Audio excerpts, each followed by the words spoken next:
Assalamualaikum warahmatullahi wabarakatuh. Perkenalkan, nama saya Randy. Di sini saya berserta kelompok saya akan menjelaskan mengenai ancaman konflik sosial.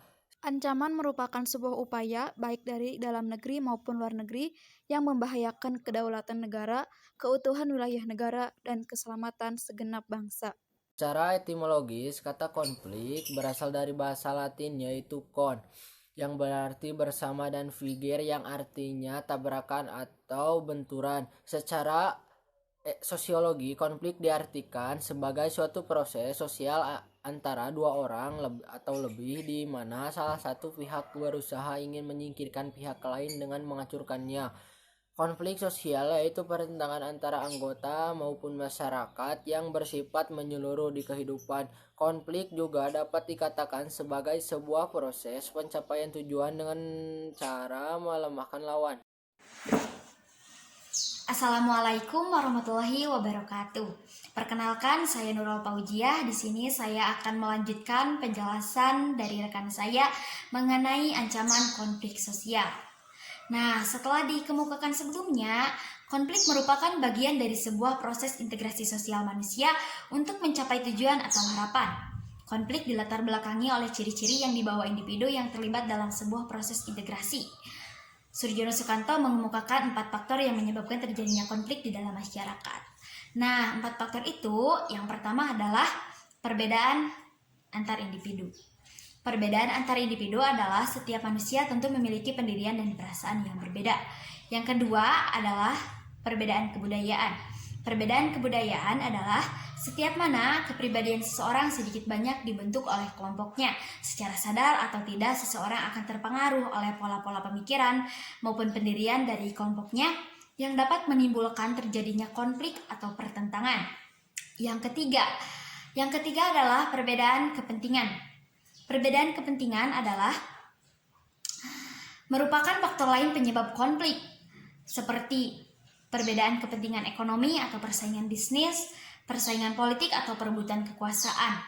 Setiap individu tentu memiliki kepentingan dan keinginan yang berbeda dalam melihat atau mengerjakan sesuatu. Demikian pula dengan kelompoknya. Setiap kelompok tentu memiliki keinginan dan kebutuhan yang berbeda dalam mengerjakan atau melihat sesuatu. Nah, kepentingan itu dapat berupa kepentingan ekonomi, politik, sosial, maupun budaya. Yang terakhir adalah perbedaan perubahan sosial. Perbedaan perubahan sosial adalah masyarakat merupakan sekelompok manusia yang terus berubah dan berkembang seperti serta beradaptasi dan berkembangnya ilmu pengetahuan maupun kebutuhannya. Nah, lanjut ke dampak dari sebuah konflik yang akan dijelaskan oleh teman saya. Assalamualaikum warahmatullahi wabarakatuh. Perkenalkan, saya Suci Aulia Ramadhani. Di sini saya akan menjelaskan tentang dampak sebuah konflik. Konflik memiliki dampak positif dan dampak negatif. Adapun konflik bisa dikatakan memiliki dampak positif jika konflik tersebut tidak bertentangan dengan pola-pola hubungan sosial di dalam struktur sosial. Menurut Lewis Kosser mengatakan bahwa konflik merupakan peristiwa normal yang terjadi yang dapat memperkuat hubungan-hubungan di dalam struktur sosial. Adanya sebuah konflik merupakan tanda bahwa kehidupan sosial yang dinamis. Masyarakat yang memperbolehkan terjadinya konflik merupakan mereka yang akan terhindar dari ledakan konflik yang nantinya akan menyebabkan kehancuran di dalam hubungan sosial tersebut.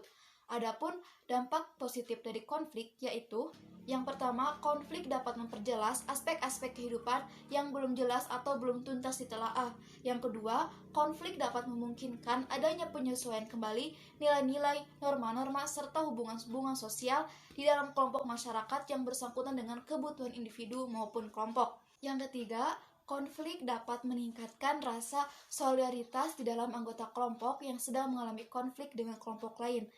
Menurut William F. Orban and Meyer Rimkov mengatakan bahwa semakin besar permusuhan dengan kelompok asing atau kelompok luar, maka semakin besar pula rasa solidaritas dalam anggota kelompok tersebut, yang dimana anggota-anggota kelompok akan bersatu untuk mengalahkan musuh mereka. Yang keempat, konflik merupakan jalan untuk mengurangi rasa ketergantungan antar individu maupun kelompok. Yang keempat, konflik dapat menghidupkan kembali norma-norma lama dan menciptakan norma-norma baru. Yang keenam, konflik dapat berfungsi sebagai sarana untuk menyeimbangkan kekuatan-kekuatan yang ada di dalam masyarakat, individu maupun kelompok.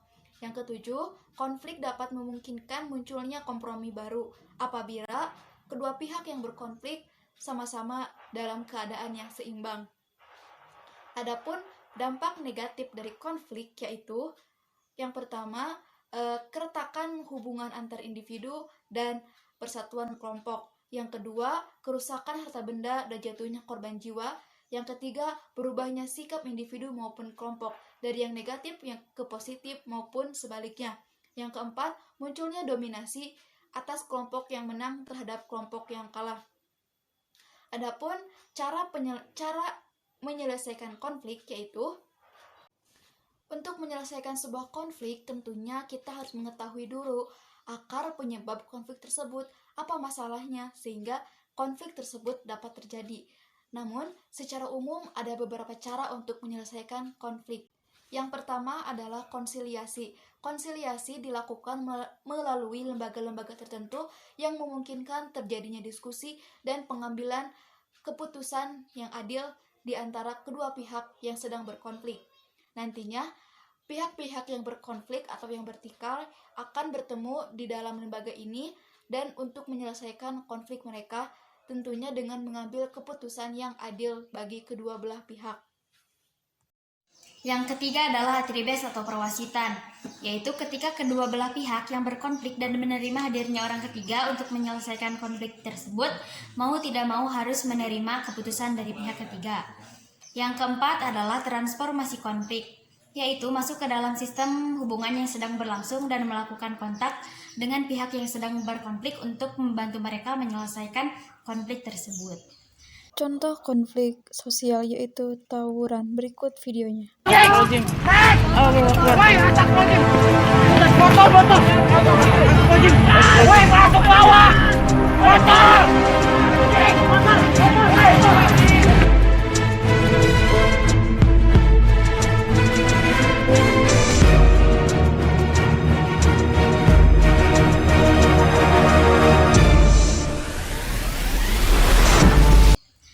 Sekian dari kelompok kami mengenai ancaman konflik sosial.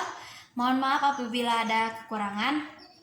Wabillahi taufiq wal hidayah. Wassalamualaikum warahmatullahi wabarakatuh.